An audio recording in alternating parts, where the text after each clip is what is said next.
Welcome to Totally Blitz Podcast. We're going to break down UFC Noche or Noche UFC, depending on how you say it. Grasso versus Shevchenko, the rematch for the belt. We love to see it. As always, go down, like, subscribe, drop your picks for this card, drop your takes, your bets, everything we want to hear them. These are your hosts of the show. I'm Paul Pick'em, Win'em Concha, and I'm joined with. You already know it's your boy Kev, Waterboy's your boy, aka the Don PYE, always known as the realest on your screen. But nah, man, hey, we're like hella.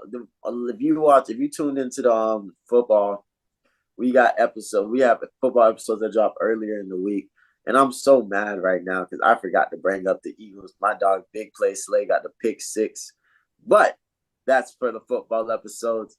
This is the MMA. This is where we talk the shit. And this is what we're talking, the rematch. Ooh, my wife, Valentina Shevchenko versus my mistress, Alexa Grasso. It happens. I'm staying out of it, Paul. I'm staying out of it this week. But it's UFC, Noche UFC, Hispanic Heritage Month. Oh, we lit right now. Yeah, I mean, the card is stacked with you got the Mexican fighters like Edgar Chairez, Lupi Godinez, Fernando Padilla. But then you also got like Tracy Cortez is on this card. American, Mexican. I'm pretty sure Brian Ortega would be on this if Tracy wasn't already on it. So it's already stacked with some pretty good fights. I'm not going to lie. It's one of the better fight nights of the year just because we got a fucking title fight on it. And Kevin that's pretty lit. co-main eventing against JDM, Jack Della Maddalena. Banger of a fight. One of the fight of the year candidates if it really plays out. No, that shit's fire. Do you think Alexa Grasso has that belt, like the Mexican belt that they gave Yair Rodriguez? No, if she doesn't have it yet, she'll have it when she walks out for this fight, especially for Noche UFC. 100%. I was say, yeah, that shit is lit. But let's jump into this card, Kev. Let's actually dig deep into it. For all my bettors out there, I'm gonna give it out right now. So y'all lucky. I usually say this for the end of the podcast. I'm gonna start off with it just to get it out of the way before I forget. I have a nice little 4-leg parlay. Aguilar Charis, minus 250. Lupi Godinez, minus 420. Blaze it. Fernando Padilla, minus 230. And Daniel Zellhuber, minus 250. All the fights on the main card and featured prelims. Mexican favorites in this going into these fights that I think have a 100% chance of really winning. It's like some books plus 175, other books plus 200. Go get those odds. Hammer that hometown parlay. It's one of them nights where the UFC knows what the UFC's invested heavily into Mexico. Got a Mexican. Facts. When at one point they had 3. Yeah, those are the 4 I would say. Go parlay them because if I'm a little bit and add Raul Rosas Jr. minus 700 if you just want to add a little bit more juice to it. But I don't like touching them big favorites like that because anything can happen, aka Sean Strickland. No, that's real shit. But where's this card taking place at? This card will be taking place at September 16th. I want to say our time zone. It's in the T-Mobile Arena in Las Vegas. Main card 10 p.m., 7 p.m. Prelims. So another one of the Vegas cards. Nice. I'm looking forward to it. So what fight we talking first? We'll talk Raul Rosas Jr. versus Terrence Mitchell, minus 700 plus 500 for Terrence Mitchell. Terrence Mitchell, y'all don't know him. He's out of Alaska Combat, champion from over there, submission specialist, older guy who joined the UFC late. His one fight in the UFC was the debut against Cameron Simon out of South Africa. Got knocked out in the first round. And he was the first person to run into the South Africans. Yeah, but Simon is turned out to be a hitter, so it's not a bad loss. If Raul Rosas is in the same vein as Simon, it should be another steamroll for him. This is it looks like a get right fight based on the minus 700 odds since the C-Rod defeat, and it's the Noche UFC. This is for all the Mexicans and everything. This is for his people, Mexican Heritage Month. Viva my people! But this fight's interesting to me just because he's minus 700 and he should dominate. I'm not saying he shouldn't. Like, he should go out there and get the dub. But Terrence Mitchell is a great BJJ artist. And if Raul Rosas doesn't completely dominate and has a little opening, there is a world where he might get submitted just because he's a little sloppy on top. Mm. Where if you can find some nice odds on him getting a submission against Rosas, I wouldn't say that's not a bad bet. Like just a fun little $2 bet, maybe just it might happen because it really could happen. Because if he's game planning for the wrestling and can like really get in positions where he can use his BJJ against Rosas, it could get a little shaky. So he's picking against my young prodigy. He's probably like 19 now. I swear he's been 18 for a minute. The last time we seen Raul Rosas was in Miami in person, and my dog just got he got out muscled. I feel like he spent. Hopefully, this he's been spending a lot of time working on strength. Still keeping his speed. Cardio is always crazy cool. But we liked Rosas Juniors. So hopefully been prepared and is ready to fuck this dog up get back to this hype train that we have for him. Yeah, I mean the hype is behind him. It is set up for a get right spot. So I'm not gonna bet against them, but I'm just saying for a fun little long shot, you don't have to tie a lot of things together, pick a whole bunch of people. You can get big odds on just one outcome. That's a nice little fun little one.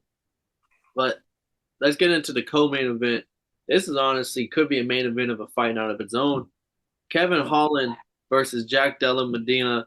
Kevin Holland plus 125, JDM minus 150. It is a pick 'em, but slightly favoring JDM here.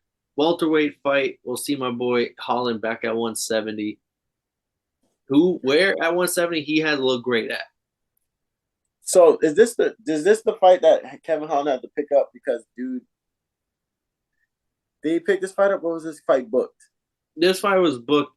Well, I don't think it was booked actually. JDM was I needed a fighter. Kevin Holland said I'll take the fight before I fight fucking Chisora. No, not Chisora. Before he fight I can't remember his name right now. His the person he fought in his last fight. And they wouldn't let him do it. And then all of a sudden when just Kevin Holland walked through his opponent and JDM it was a close fight with a JDM fight, not gonna lie. But this was the fight, I guess, to make. There was already a little bit of talk about it. People fucked with it when it was getting talked about. So Dana White just said, "Fuck it, let's pull the trigger on it." And JDM, didn't he have to cut weight 2 weeks in a row, something like that? Yeah, in his last fight. That's what it was. So yeah, this is gonna be a good fight, slobber knocker. You got my dog Kevin Holland, big mouth, and I'm like, oh, who do you like in this fight? This could go either way, but Kevin Holland has looked phenomenal at welterweight. At 170, he looked unstoppable. But JDM, other than the split decision win that he had over Hafez in his last fight, that was the fill-in fighter that filled in instead of Holland. And it went barn burner split decision, went both ways. Other than that fight, he walked through Randy Brown with a submission, rocked through everybody with first round KOs. His boxing's legit. He can submit you. This is both of guys' toughest test at welterweight. Where if honestly, whoever walks out of this fight to me is on the path to go challenge for a belt. Think so? Yeah, I think so because these are two guys that I have like title aspirations on. This is MMA, so both of them could potentially hit it. So that's why it's such a close fight for me to pick. If I had to lean one way, it would probably be Kevin Holland, just because. And only time I've ever seen him lost was two wrestlers, and when he's getting out muscled by bigger guys. At welterweight, this is his division, I think, to take over. He can move up the ranks because he's not going to get out muscled. And on the feet, he has the reach advantage. He's fast. He can counter punch. He got power at this weight class. He's definitely got power. And I love JDM, and they could go the other way and I look wrong, but I'm going to lean towards Kevin Holland.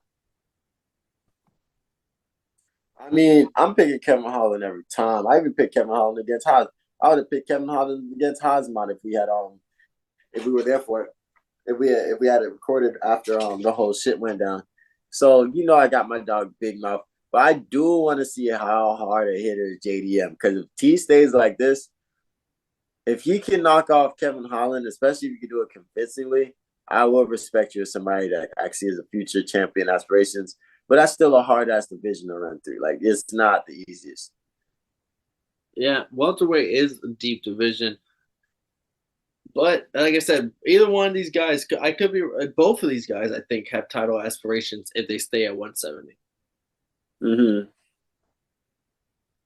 On to the title talk. The only title in town for Las Vegas. Alexa Grasso showing up with the women's flyweight belt, defending it against Valentina Shevchenko, where Shevchenko is the favorite, minus 160, where Grasso's a plus 135 underdog walking into the fight where she's defending her belt. Coming off the submission win, arguably one of the biggest upsets last year. How are you feeling about your girls going at it, Kev? Crazy, man. Me personally, I'm staying out of it. I ain't got nothing to do with this. But Shevchenko wants that belt back. Shevchenko and the Grasso ain't giving it. So this is gonna be the fight where Shevchenko feels like she has to fight perfect. I feel like Shevchenko really thinks that like she made one mistake and that was the only reason why Grasso was able to take advantage. And then Grasso knows that she has openings, she has weaknesses, and she's been able to adjust to things that she wasn't the best at last fight. So this fight is gonna be a banger. Who you got? I got Valentina Shevchenko here. I Really? The similar mindset to when I took Usman over Edwards in two, and I was wrong. I think this is gonna play out in my favor. Where I just thought the better fighter lost the first time. I thought she got caught slipping with the submission. That was a perfect game plan that Grasso and her team saw in Shevchenko. I could be wrong also because Shevchenko is 35. She is getting older. I just think she is an anomaly. I think she is just one of the most skilled fighters of our generation. Uh, doesn't matter. We're talking about weight or gender. So Shevchenko, I think, is going to get the rematch. She hasn't been a challenger in so long that I think this is going to be good for her. And we'll see. Where sometimes when you've been a constant champion, the judges hold you to a different standard to win a round. Whereas now, if you're the challenger, you no longer have to like dominate a round to actually win it. Because if you're a challenger, you can do one nice looking thing in a round to somebody who's never had a mistake, and the judges were going to give you that round. Like, oh, look at that! Like, I can see that, especially if you watch older John Jones shit. But I think it's crazy that you just picked Shevchenko. I wasn't seeing that coming. I think Shevchenko got it, but I just think Grasso is calculated. And even in that fight, the first one, I think she was winning some exchanges on the feet. Not a lot, but she looked good. I think if she comes in with the mindset, I'm a champ, I think this is what's gonna get me in trouble. I had the same mindset when Juliana Pena took on Amanda Nunes. I was like, nah, she's a new dog on the block. She's ready to fuck some shit up. And I feel like that's the mindset I'm gonna come in with. And then I come to find out that like Grasso wasn't her for real for her. She had a good game plan the first time, and then motherfucking Shevchenko finna come in her and fuck her up for 5 rounds. But I'm gonna take Grasso. Viva Mexico. I'm taking Grasso on this one. I want to see the champ stay the champ on this one. Give Valentina more time to spend at home with her fam. all right. Well, I'm happy we're split on one of. Because you took Kevin Holland, right? Yeah, so we're only split on one of them, and I'm happy it's the main event. That makes it always fun to watch. Facts. But yeah, this is gonna be a fun one. I mean, this is like UFC's way of trying to say they didn't drop the ball with the Mexican champs and everything, but they did. But we're gonna act like they didn't. So we're just gonna enjoy Noche UFC. All right, you heard it here first. We made our picks. You heard my bet. Go down, like and subscribe, comment your picks, comment your bets. We love to hear them. That was UFC Noche. We broke it down. This has been Totally Blitz Podcast. I'm Paul. Pick a win. I'm constantly joined with Kevin, street fight enthusiast Savoy. And if y'all didn't know, now y'all know. Motherfucker.